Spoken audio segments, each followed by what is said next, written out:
给我们很大提醒的一个属灵法则。那神说他在天上他已经践踏了仇敌的血，那神为什么要在灵界践踏神所咒诅的人呢？神为什么要咒诅他们呢？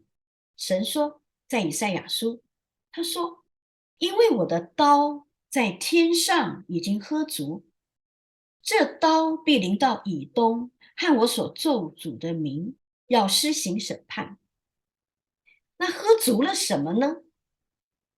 神说耶和华的刀满了血，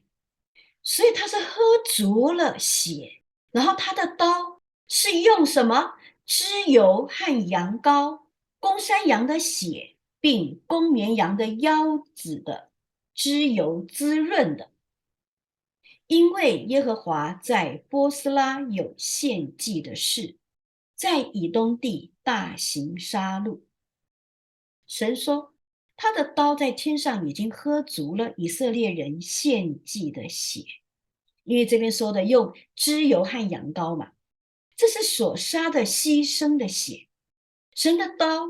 是用以色列人所献的脂油和羊羔，公山羊的血并公绵羊腰子的脂油滋润的。哇，这上帝的刀喝足了血，然后又用这些献祭的膏油的血和脂油来滋润。那这把饱足了血的刀，如今要向以东，就是前面提到过的提曼、巴兰山、波斯拉，以及神所要咒诅的民。神说神要把他们当作祭物一样杀戮，因为耶和华在波斯拉有献祭的事，就是把这些敌人神所要咒诅的人当作祭物杀了。所以这个又让我们看见了另一个很重要的属灵法则。什么法则呢？也就是地上的礼仪献祭是天上献祭的影儿。希伯来书告诉我们，他们供奉的事本是天上事的形象和影像，正如摩西将要造帐幕的时候，蒙神警戒他说，你要谨慎，做各样的物件都要按着在山上指示你的样式。也就是说，我们在地上所献的祭，我们会以为我们所献的是实体的，而神在天上所接收到的是虚拟的，是抽象的，是云里雾里的，是抓不到的。但是希伯来书却告诉我们，我们所献的是天上事的形状和影像，也就是我们看为实体的，在神的眼中反而只是一个形状和影像。就像摩西建造会幕时，神说我要在那里与你们相会，和你们说话，我要在那里与以色列人相会，会幕就要因我的荣耀成为圣，我要住在以色列人中间，做他们的神。这代表上帝要搬家了，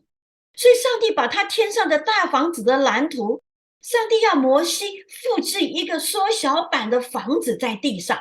所以神特别吩咐摩西说，你要很谨慎，不管你做什么样的物件，你都要照着我在西乃山上指示你的每一个物件的样子去做。你要非常谨慎的监督你下面的人有没有按着我所指示你的样式去做，因为这是天上帐幕实体帐幕的影儿。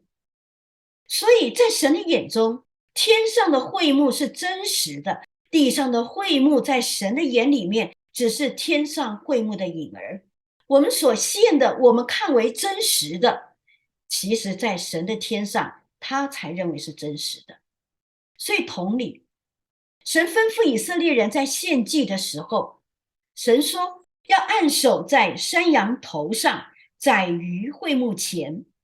所以亚伦的子孙他就把血洒在坛的四周围，又把盖帐的脂油和帐上所有的脂油，两个腰子和腰子上的脂油，就是靠腰两旁的脂油，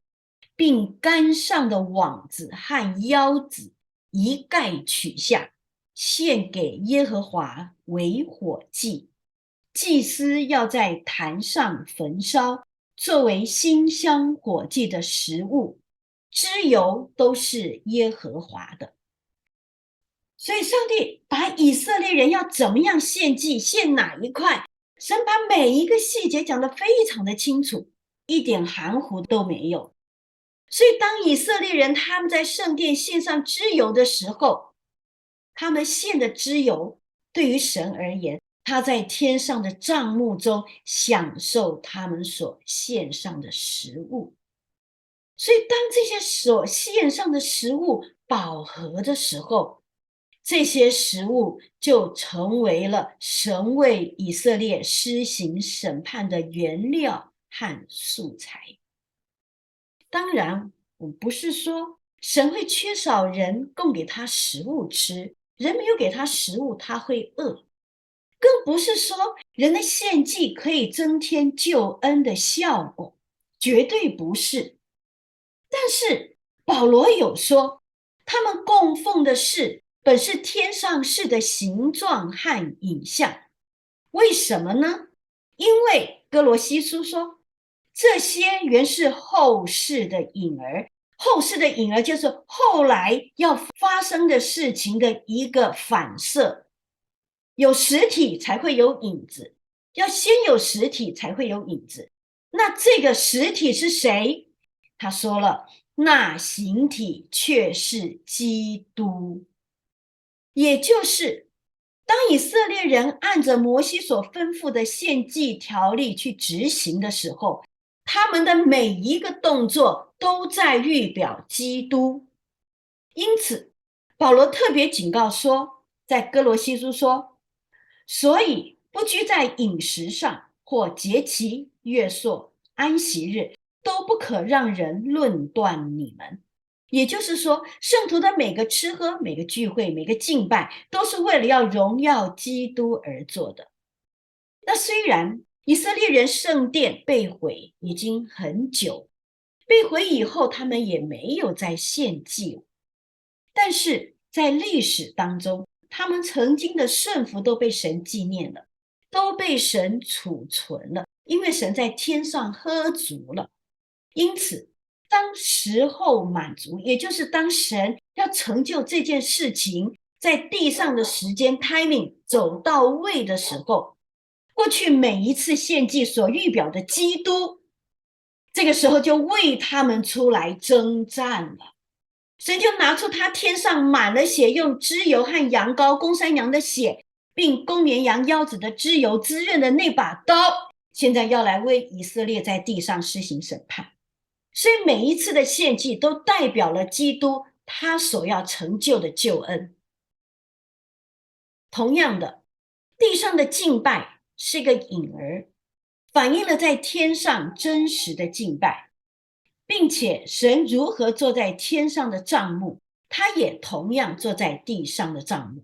所以我们看见我们在地上，我们觉得我们的敬拜是真实的，其实上帝看见的是什么？天上的敬拜。有了天上的敬拜，才有了地上的敬拜。而神在天上享受我们敬拜的时候，他也是享受我们在地上的敬拜。但是我们要了解一件事情，敬拜不是只有在聚会里面叫做敬拜，我们的生活就是敬拜，我们的言谈举止，我们的日思夜想都是敬拜，我们的待人处事，我们的人生观，我们的价值观，我们的每一句话都是敬拜。就像马拉基书所说的，那时候耶和华侧耳而听，他要听那些敬畏他和思念他名的人，而且有纪念册在他面前记录下来。所以我们的敬拜，我们要晓得，今天我们是活在天上神的面前，我们在神的面前是如何的活，我们在地上的影儿我们就活出来了。所以不要小看我们在神面前是一个怎样的自己，只有我们一个真实的怎样的自己在神面前活着的时候，我们在地上我们才活出那一个天上的自己。同样的，当天上的敬拜饱和的时候，也是神在地上要为他的百姓向列国施行审判的原料和素材。所以我们是不是带动了神七印、七号、七碗的速度跟进程？那同样的，当地上的奉献在天上饱和的时候，也是神从天上改变地上金融的原料和素材。那所以这是一个很重要的属灵法则。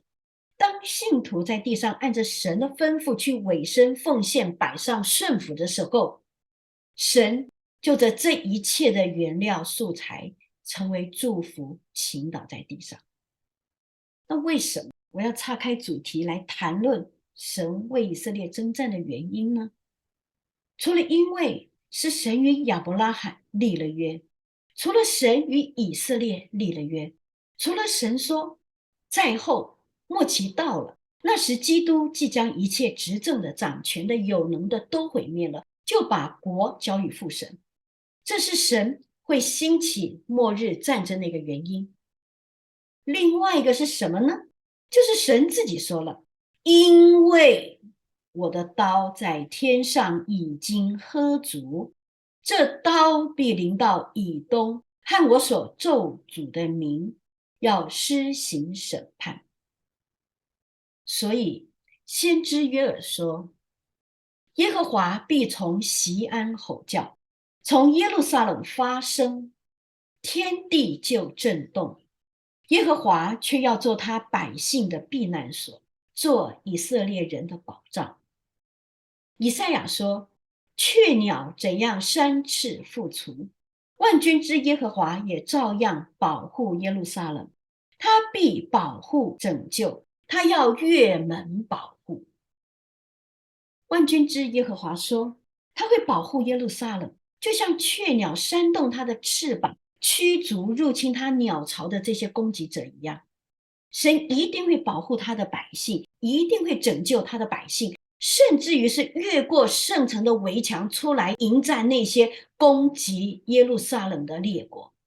神说，因为报仇之日在我心，救赎我民之年已经来到。代表是什么？天上所踹的那些葡萄所溅出来的血，现在时间到了，报仇之日在我心，是我一直都在想的报仇，现在救赎我民之年已经来到了。